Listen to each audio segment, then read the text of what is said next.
All right, so let's talk about Impact from April the 29th. So the entire show was built around Kenny Omega. So Kenny Omega is not there; he's not present. So Scott D'Amore tells Don Callis, "Look, you got into the end of the show to bring Kenny Omega out here. Kenny Omega's not here.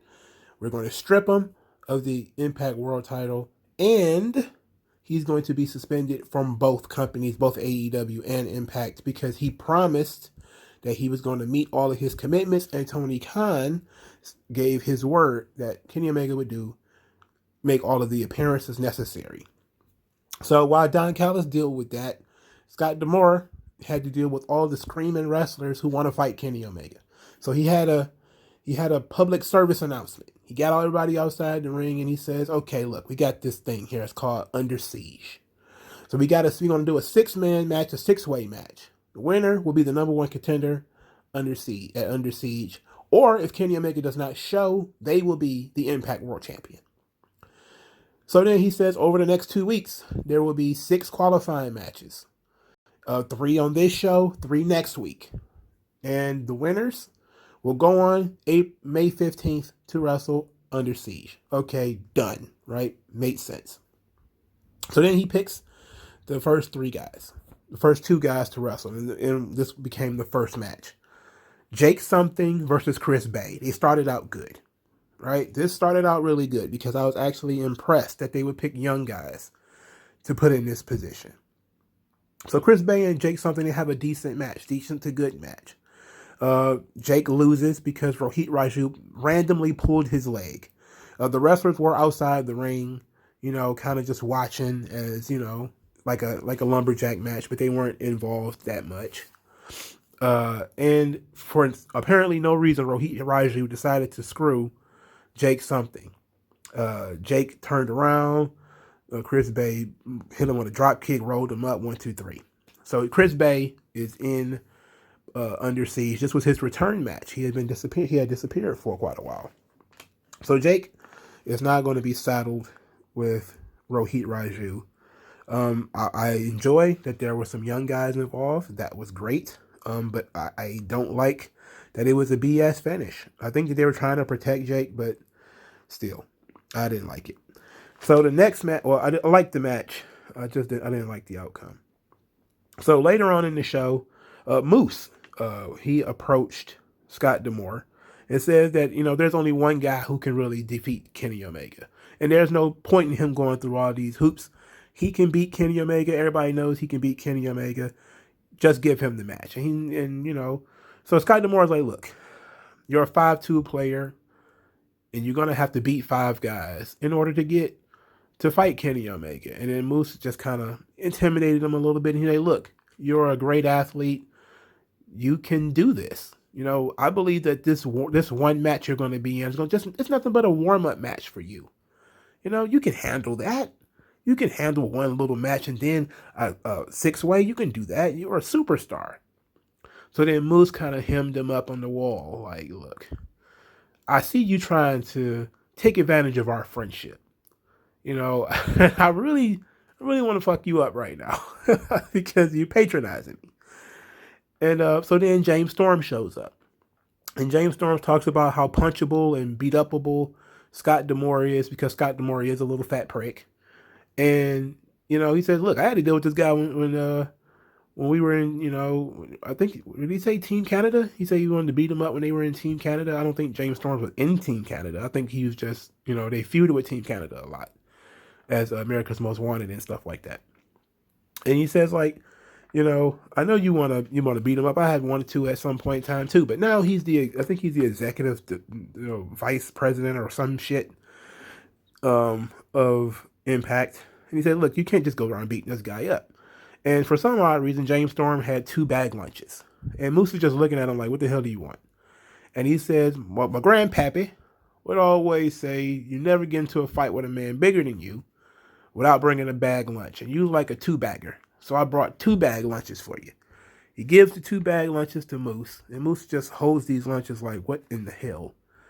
Because Moose will be fighting James Storm in the qualifying match next week. So one of the qualifying matches is Moose and James Storm. Okay, fair.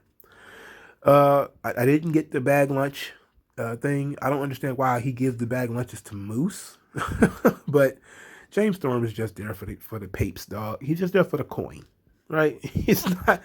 I don't think he's going too far in this whole thing. He's just there for the coin. So while Scott D'Amore is being threatened, Don Callis is he's calling to get the ETA on when Kenny Omega will actually be appearing. They say, oh well, Kenny Omega's in the air right now. So Johnny Swinger walks up to Don Callis and he's like, sorry, Daddy, I ain't got the 20 grand I owe you. Because they made a bet on Kenny Omega winning the world title and Johnny Swinger lost $20,000.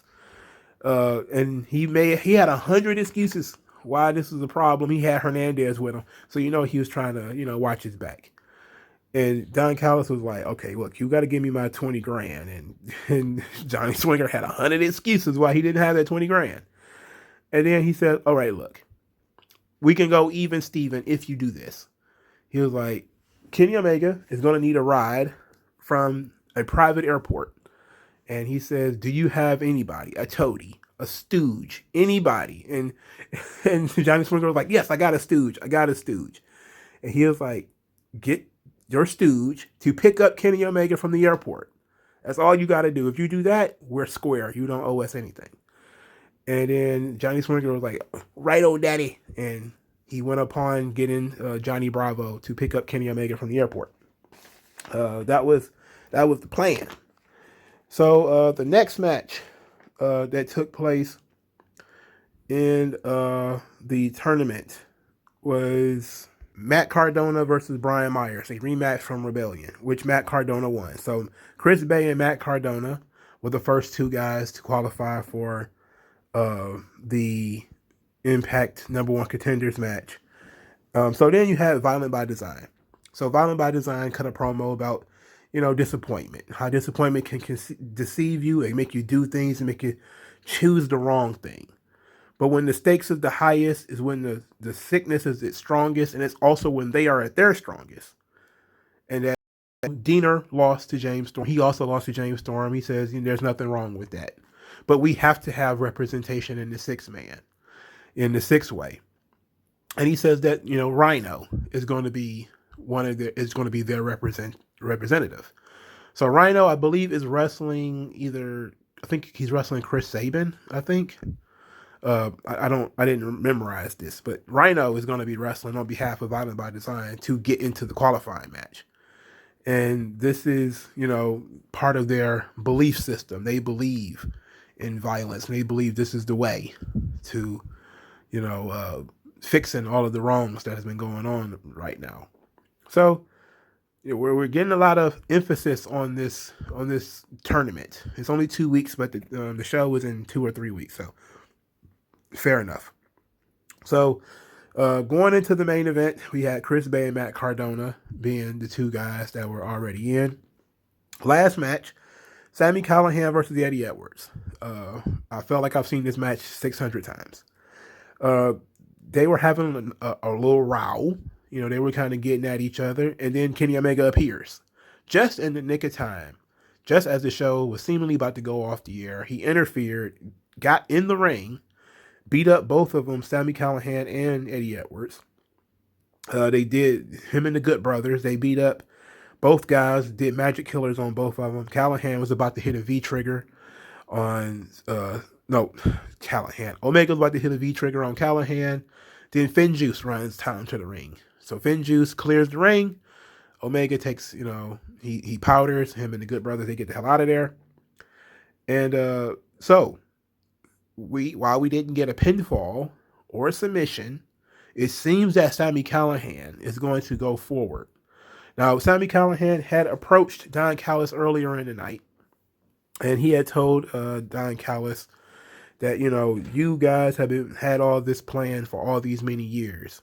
And something as simple as, your own laziness is gonna screw it up because you thought you was gonna be able to get away with not appearing on the show. And he says, look, I'm going to come for what's mine. And that's the Impact World title.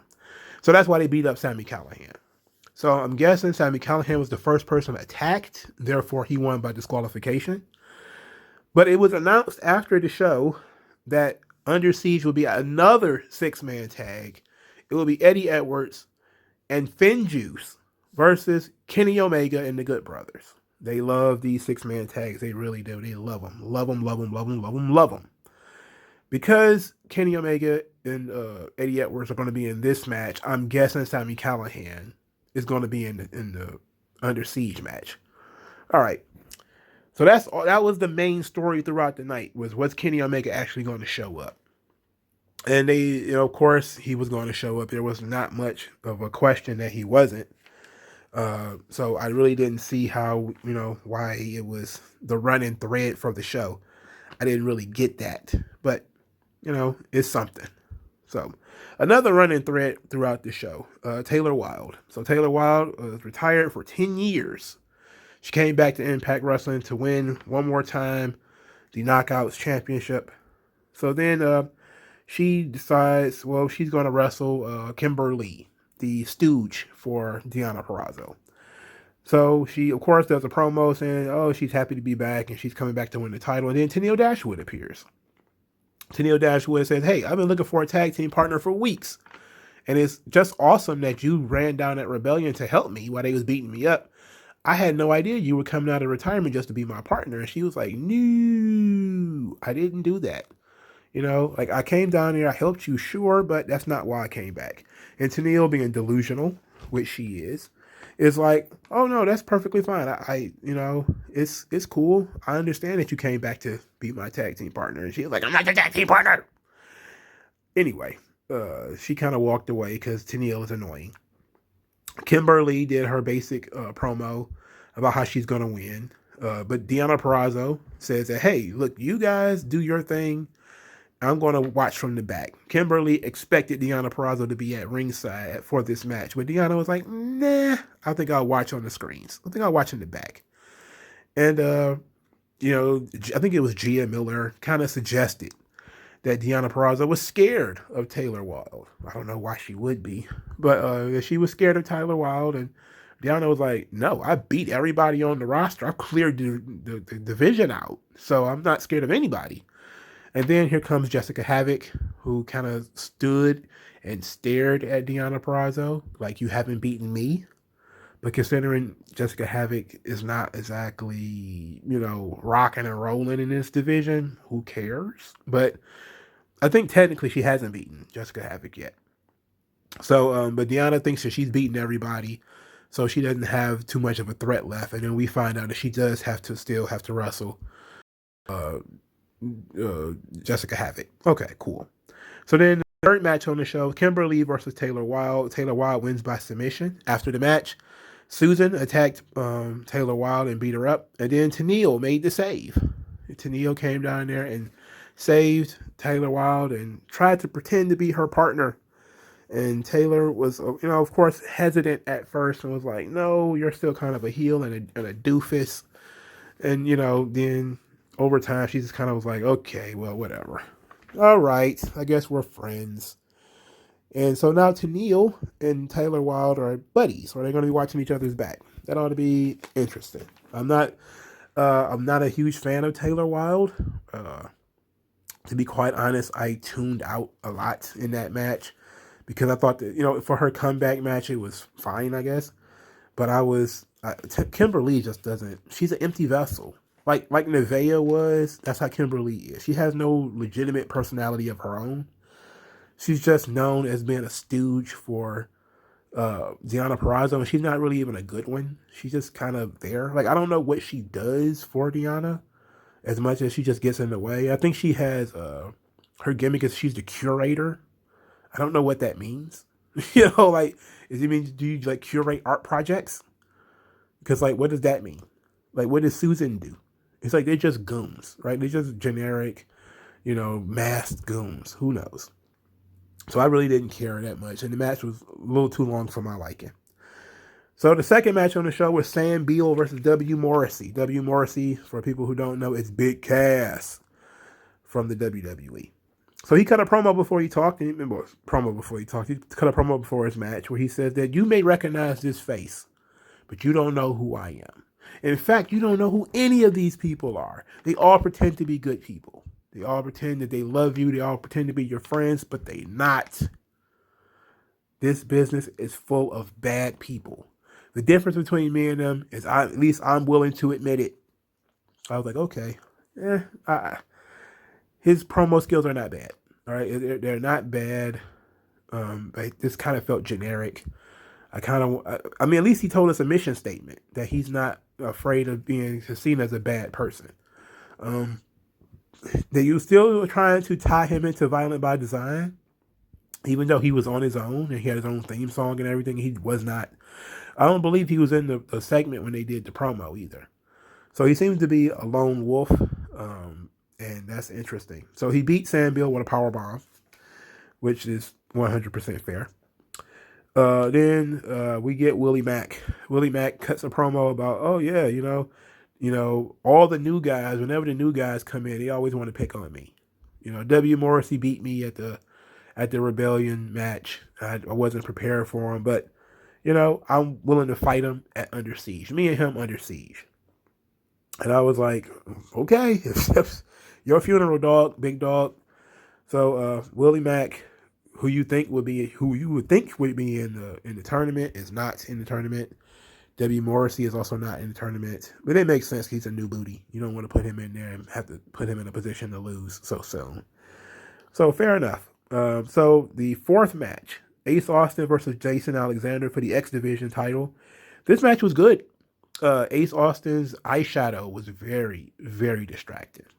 Like it was very, and it ran. It started to run a little bit, so I was definitely distracted by the amount of eyeshadow he was wearing. But Josh Alexander won via submission. So outside of that, the only other thing that we can talk about is El Phantasmo. El Phantasmo. Well, there was some Knockouts division stuff. There will be a Knockouts tag team match, a rematch at Under Siege. So who cares? Anyway, El Phantasmo, the virtuoso from New Japan Pro Wrestling, he will be making his debut on Impact, I believe, next week. So El Phantasmo, is a New Japan guy. He's a Bullet Club member, so maybe he's going to be joining up with Kenny Omega and all those guys, unless we're going to do something different where he's not going to, interact with those dudes. Who knows? But they've already said that he's basically coming in to be an X Division guy, so he's gonna help bolster the X Division. So that'll be fun. El Phantasmo is a good performer. I've enjoyed every match I've seen him in. He's kind of generic a little bit, but he also has a little bit of personality as well. I liked when he was doing the light up jackets and stuff like that. That was kind of fun. So I'm interested in what he can do in Impact. It would be nice if Impact would just sign some people that could be routinely good on their roster and not bringing in ringers. It's like it's great you have access to El Phantasmo and you have access to Finjuice and Kenny Omega. That's all good, well and good. But how about signing some talent that are yours? Some guys that you can actually tell stories with. And rather than, hey, we got to protect New Japan's guys. So we can't, shit on them like we shit on our own guys. Like they do with Jake something. Like they shit on the guy. Like you got him on the roster. I mean, you could at least use this opportunity to put your guys over. But, that would require having a backbone and not wanting to be a doormat for AEW, but or New Japan. But, Impact is just going to allow itself to be fucked over. And it is what it is. But that was Impact for April the 29th. It was not much. At least the show had some immediacy to it. Because we're trying to get this Under Siege thing started. So next week will be Chris Sabin versus Rhino. James Storm versus Moose. And there's another match, but I can't remember what it was. So it ought to be a solid show. This show, at least, the matches had, at least 3 big matches on the show. They had some weight to them, which made me more interested in watching them, even though 2 out of the 3 were rematches. I was still into them because they had stakes. So that was good. That's an improvement. Impact improves. So that's a positive, right? All right. Let me know what you guys think, and I'll talk to you guys later, man.